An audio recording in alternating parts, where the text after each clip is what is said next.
Welcome to the Tent with Trent. I'm Trent, and today inside the tent we have the modern prophet, Mr. David Hoffner. Come on in. I'm not a prophet. No. For you. Goes it? Okay. Smell okay? It does.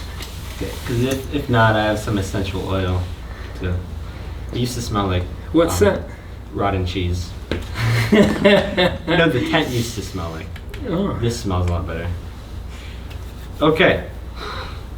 Rub some on. I thought it was Oh yeah, cheese also have oil. It's not. snacks too when you're ready. It's peppermint. Okay. Have you ever been camping before? I have. I was camping last weekend. Oh really? Where'd you go? Cleary Lake Park. Yeah, we camped in the rain last weekend. Never been there. Yeah. Good experience or? Yeah, it was great. We had a good time. Interesting. So recently in one of the chapels, you said you were learning ballet for your daughter. Oh, this is true. This is true. This is true. What have you learned so far? Well, I think what I shared in chapel was that I have 3 roles, which I think either means I'm really good at ballet or really bad, right? Because you got to give a lot of roles maybe to someone who's not very good. But I am a lamp lighter. So you lamp light. I light a lamp. There we go. And that's remarkably, I will be one of the first 2 people on stage at the Nutcracker. I will walk out, light the lamp, and then maybe do a spin, maybe a little Artistic. pirouette. Oh, pirouette. Do you know any other vocab or Arabesque. arabesque? Is that like Plie. plié arabesque? Yeah, see, I could say, yeah. Is it those, like- those are about the extent of my moves. But I also am a butler in the play. I will move around dolls and. Is it a lot of like you interact with your child on the stage, like you're like the You know, big figure and they're the smaller figure? I think that is true. Twirling them? Yes, that's accurate. I'm unclear at this point of how many of my scenes will be with my daughter, though. Oh, so it might be someone else's daughter? It might be, right? I think I'm just in the play when my goal really was to be with Lucy Hoffner. But it's fine. You know, I'm showing That's her fine. some love by going out for the ballet. That was the goal. Expand my Do you want to plug it, maybe? Plug it in repertoire. here? The play? It's in November. Dance studio is called Pas de Deux. I believe it's on the St. Paul campus at the University of Minnesota where we're going to have the show. I love. You want? Oh, for sure. It was $1. That's expensive. Yeah, my fancy tastes are expensive. Your high society. Chiodo. Okay, so Yeah, the ballet. It's in November. We'd love to see you there. Pas de Deux.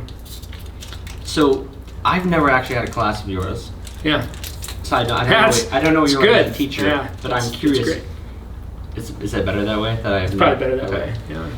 So I'm curious how you exactly got to, or like, you know how teachers, they'll tell their story at the beginning of the class, like, I did this, I got my major here or something, but how did you come to MA? You know, it's interesting you ask because I'm happy to share that, but I don't talk about that in class. Oh, really? Yeah, no, I never share that. We just get after business. We start doing econ. We got stuff we got to do, or philosophy, or New Testament, whatever it is. Who cares about what I did? I would say there were 2 significant moments in my journey to Minnehaha. I could tell a very detailed, long version, but viewership on your program might plummet. If I have any. My most influential high school teacher, Mr. Theobald, rest in peace. When I was graduating high school, he told me you need to be involved in the lives of young people, and he said, I think you should go into education. And part of the reason, he said, David, part of the reason you need to is that students need to be represented. So go into it to protect and promote youth, you know, like their roles in schools, their opportunities, because lots of people within schools, without even expecting or knowing it, can become concerned about themselves. What it's like for the teacher, you know, what it's like for the administrator. And he said, if you go into those roles, just focus on the kids and advocate for the kids. So he said that to me, and then I went to college and promptly forgot that, never thought about studying education, didn't. I studied philosophy. But years later, that conversation came back as I was on this journey to land at MA. And I could tell more stories, but I think that's one That's like the significant. Like when major moving part. when I got to the point where I was looking for work after seminary, there was another influential person who said to me, if you want to inform kids' lives, don't teach at the college level, teach high school.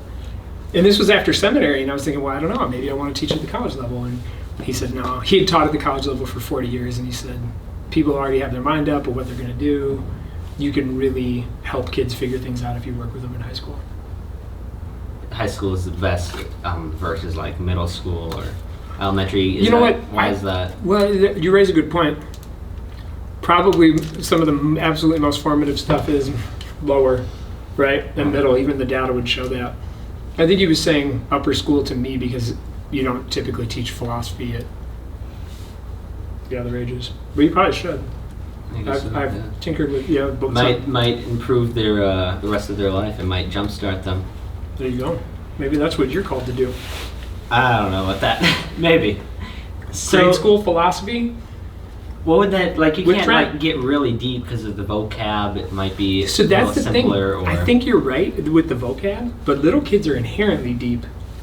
you think they'll they'll take it in and they'll ponder it.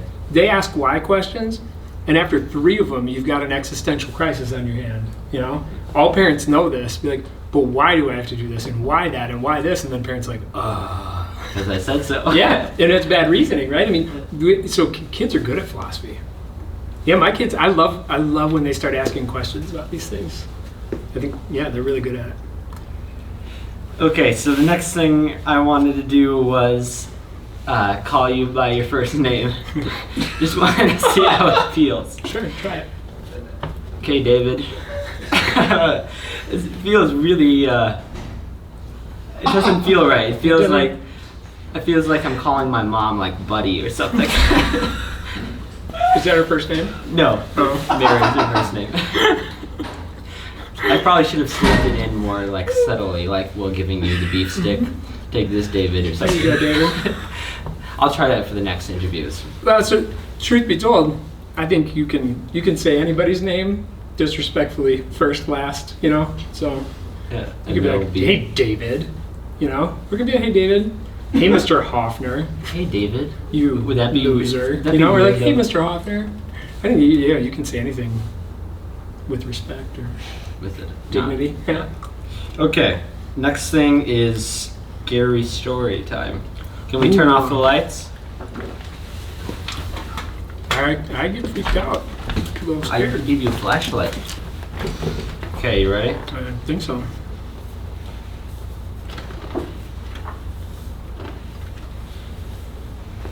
When mooses come walking up over the hill, when mooses come walking, they rarely stand still.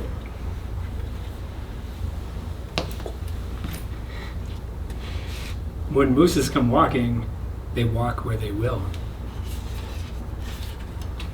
These are scary mooses. When No mooses soul. look into your window at night, Man, Wait, what? they look to the left and they look to the right. the mooses are smiling. They think it's a zoo. And that's why the mooses like looking at you. What the heck is this? So if you see mooses while lying in bed, It's best just to lay there, pretending you're dead. the mooses will leave and you'll get the thrill. Of seeing the mooses go over the hill. What the heck? Good night, kids. Okay. That's the only scary story I have. Moose nightmares. No, I Do you tell scary stories to your kids? normal stories? Normal stories like Hero stories? lessons. I mean, I think, like Lord of the Rings, right? There's scary things in it, but I don't tell intentionally scary stories like the moose story. I don't know why it's Like so soulless, scary. soulless beasts are going to be staring at you in your sleep. The eyes have no, what do you call those, pupils? They look like zombie Yeah, they do. zombie moose is. I think this book is intentionally because, like, on the back there's like a big. It's like looking up from inside back end. Do you have a Yeah. special way of saying goodbye when you say goodbye? I don't, but you know, if you set the tone for this is how I end tent with Trent. Goodbye. I don't get to leave. Oh no! Hey, help! Okay, you can go. I can go. We'll see you later. All right. Thank you for All right, coming farewell. on my show. I'll leave your. That was Tent with Trent, and that was Mr. David Hoffner.